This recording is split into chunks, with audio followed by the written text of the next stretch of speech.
In Fort Wayne, Bud Dyer died last night after a brave battle with cancer. Our Carly Van Cleve talked with a close friend of his about his life. She has that story tonight. Carly? A man who helped so many people in Fort Wayne lost his battle with cancer last night. Bud Dyer was 87, and he spent much of his life giving to other cancer patients. Take a look. 87-year-old Bud Dyer passed away Sunday night after a long life of giving back. He was selflessly giving from the moment I knew him. Pamela Flanagan was one of his close friends. She says more than 10 years ago, Bud and his wife Pat lost their daughter to leukemia. Several years later, they found out Pat had cancer. Pat was going through her treatment.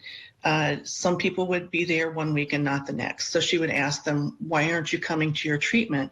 And they just couldn't afford all the expenses of cancer treatment. Flanagan says before Pat died, she asked Bud to set up a way to raise money for gas cards to give away to other cancer patients. That way, patients and their families didn't have to worry about the cost going to and from treatments. Missing treatment or not undergoing treatment can drastically affect the outcome for folks. Missing one appointment could be a matter of life or death for them.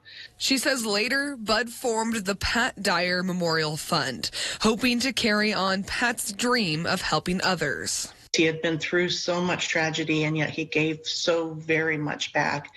And, if there's such a thing as an angel on earth, I think Bud personified that. The Pat Dyer Memorial Fund has raised thousands of dollars over the years. Flanagan says Bud was truly one of a kind, and he will be greatly missed. I'm going to just follow through and make sure that what he started for Pat to keep her alive stays alive.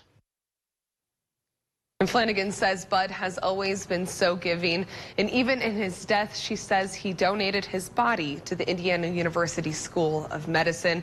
And if you'd like to learn more about the Pat Dyer Memorial Fund, you can find the link in this story on our website.